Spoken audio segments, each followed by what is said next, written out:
This is Drop X. He can move around the map one chunk at a time, requiring a completed drop table from accessible creatures to unlock new chunks. He can only use items received from drops, created by himself or purchased with coins. He can't sell his drops to shops, he can only make purchases. His current goal is to make his way to Burthorpe to earn the Dragon Defender.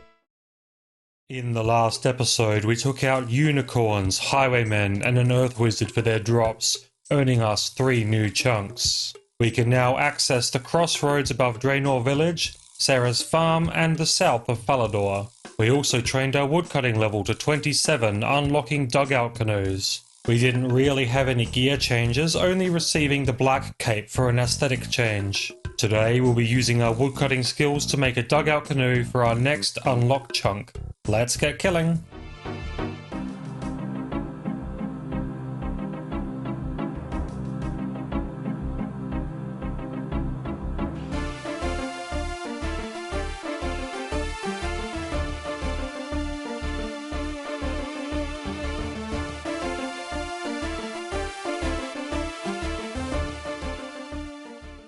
Using the canoe system on the River Lum with a dugout canoe, we can travel 2 stops. This allows us to access the Champions Guild chunk, which is 1 stop away, as well as the Barbarian Village chunk, which is 2 stops away. For our chunk unlock, we'll be travelling to Barbarian Village today. We've got some food with us, plus the axe needed to cut the canoe. Making our way to our new chunk, we've got a few new things accessible. Talking to Gilbert over here, we can get a flower crown and a rainbow scarf. Neither of them have any stats, but those are some new bits of Citizenscape. The scarf is going to replace the brass necklace, since that also has no stats. We may as well use the new look instead of the old. The crown is not as good as the ham hood though, and we need every point of defense that we can get. On the edge of the chunk here is the house entrance to the Edgeville dungeon. Without the brass key though, we can't enter via this shed. There are fishing and cooking facilities here, but without fishing resources we can't make use of them. We can't even do the Evil Bob random event because of our no floor object rules, so our fishing has remained at level 1. There are more unicorn spawns here if we need them, but we have already checked those drops off. In the village itself there's coal and tin for mining. We could mine the tin at this level if we wanted, with the pickaxes that we got from the ham guards. Hexa's helmet shop here is an option, but with our current money it's not really worth it right now for any decent upgrade like the adamant helmets. We also have access to pottery for crafting, but with no clay resources and no bank nearby, we can't use it right now as a training method.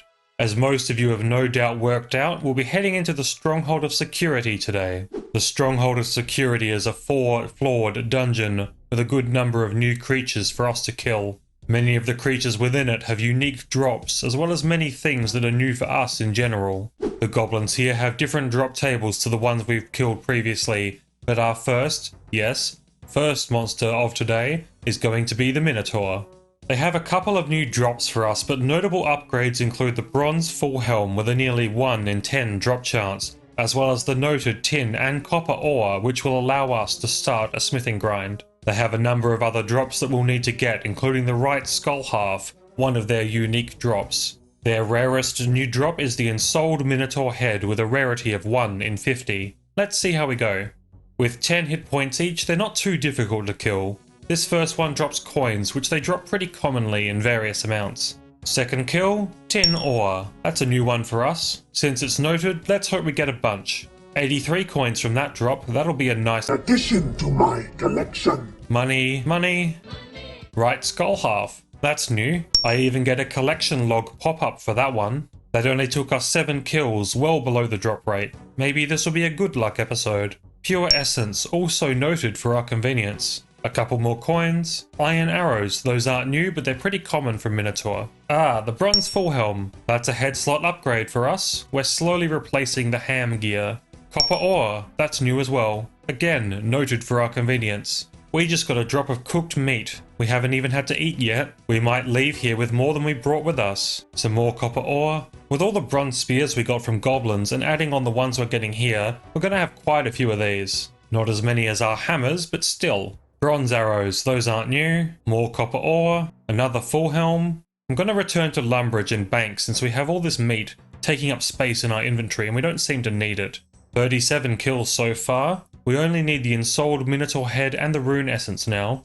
Okay, pause. So the rune essence drop is only possible on a free-to-play world. While playing on a members world, you'll get the pure essence drop instead. It's going to take me a little while to realize this.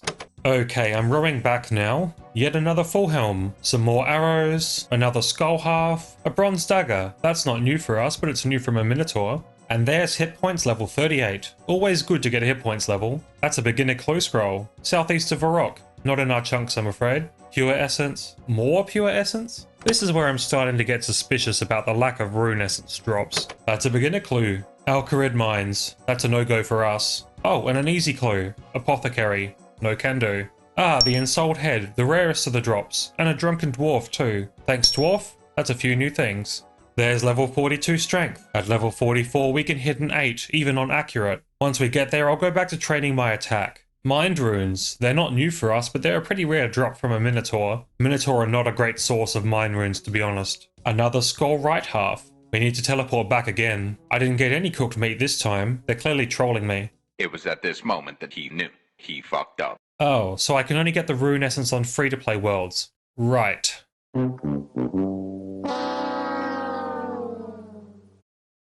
Okay, I'm back at the stronghold and I forgot to hop to a free-to-play world. Really putting that brain to use today. You're a moron! Okay, finally, doing it right. And there we go, rune essence on the account. You only get 5 of these at a time, while you get 15 pure essence at a time. What a scam. I'm going to go back to a members world and try to stack up some ores before moving on. That's a clue scroll on Lumbridge. It's a shame I can't get the leather boots yet with my rules. A Falador clue, we can't do that. 43 strength. There's a Doric clue that we can't do. An uncut emerald from the gem drop table. Neat. 39 hit points. 44 strength. Now I can go back to training attack. There's level 38 attack. And another clue scroll we can't do. I've got all the copper that I wanted now. I've killed 400 Minotaur in total. That wasn't so bad. I will need a few extra tin to even it out with the copper, but I can mine that in Barbarian Village. There's the tin and level 2 mining. Smithing level 2, level 3. Let's grab one of our many hammers. We're going to make some bronze bolts first of all. Level 4 smithing. Now some nails for level 5 smithing. We're currently just making stuff that we can use lots of later since we can't sell anything. Now the good stuff. A bronze mace, scimitar and a med helm. All of those are new for us. And now some arrow tips. That's level 6 smithing. And the last of the bars. That's worth a little bit of fletching too. Level 8. We're back and we're going to explore the stronghold. We have another chunk unlocked, but we're not going to use it just yet. First floor stronghold chest, 2k coins. Second chest, another 3k. Third floor chest, another 5k. And the fourth chest, fighting boots of course, right? No, colourful ones. These boots do have a better defensive bonus than the hand boots. Now that we have all this money, how are we going to use it? Gotcha, we can't use these, they're not allowed in our rules. Goodbye cash, goodbye boots, you will be missed. My God, Dad, are you crying? No! On to our next creature. While we're here in the stronghold, we're going to go back to the second floor and take on the flesh crawlers. They drop dust runes and the bottom of the scepter, as well as some ores and a possible silver bar, which is new to us. Their most notable drops, however, are the herb drops. Since all of the herb drops are under our 1 in 512 rarity rules, we'll need to get all of them. We've already received the Guam, Marantil and Taraman drops from ham guards, but the rest we'll still need to get. Flesh crawlers have a really low max hit of only 1, but they attack pretty quickly so it starts to stack up. First kill, just coins. Body runes, those aren't new for us. A Grami Ranar, that's new and one of the drops people often come here for. There's the bottom part of the scepter, that's new also. Grami Guam, we should expect a few of these. Some iron ore, we've had this before from ham guards. A Grami Avanto, that's another new herb. Taraman, that is not new. More iron ore. Stackable and noted drops are always a good drop in my opinion. Ashes, lame. There's another Ranar. Okay, I've had Rapid Heal on, but my hit points can't sustain the quick attacks. Time to go back to Lumbridge. We only got 16 kills in with that food and our prayer. We need a new plan, and that plan is Magic. While the magic experience we're getting from these kills doesn't help our entry into the Warriors Guild, it won't go to waste in the long run. You'll see why later on. There's level 10 magic on the first one back, 11 magic, an Irrit Leaf, that's another new drop, level 12 magic, a Beekeeper random, Beekeeper gloves, alright, 13 magic, now we can use Fire Strike. It's a good thing we got so many runes stacked up from the Dark Wizards. There's some dust runes, those are new. Check them off the list. 14 magic, another Grimy Avanto. 15 magic and some more nature runes. They're not new, but they're always good to get. Wow, really? Nothing at all from this one? Sad. We're getting pretty low on runes. I only have 13 air runes left now. I'm going to save them and just staff bash for kills until our hit points get too low. That's a body rune drop. I can cast weaken with those. 16 magic. Okay, time for us to go and get back to melee. That's level 39 attack. There's a Harrowlander drop. Only a few more herbs left to get. And there's the silver bar. Now it's only herb drops remaining. Ooh, that was nearly a death counter. I was feeling lucky. Back to Lumbridge. This is the last of our remaining food. We're back in that old situation. There's the Cadentine drop. Only 3 things to go now. Level 40 hit points and 40 attack to follow it. We're back at the chickens now. That was a pretty disappointing inventory all things considered. There's cooking level 31. Oh, a close scroll drop from a chicken, but it's a Shantae one. Drop. Just another clue that we can't access. That's 108 cooked chicken. That should do us for a bit. Okay, back at it again. Holy fuck, there's the dwarf weed. Very quick on our return. 41 attack, and there's the Qualm. Only the Lanterdime left to go. That's a pretty good inventory so far. Now we're out of food for this trip. Ooh, that was a risky kill. Time to go back to Lumbridge. A genie random. Well, we need smithing experience for all of our iron. That seems like a good idea. Oh, only 60? Never mind. Another uncut emerald. Out of food for this inventory, but there's the Grimy Lanterdime. I'm all done. Another chunk for the chunk bank. Let's canoe back to Lumbridge since the home teleport is still recharging. Okay, so that was 122 flesh crawlers in total. Very good for the drop rate actually.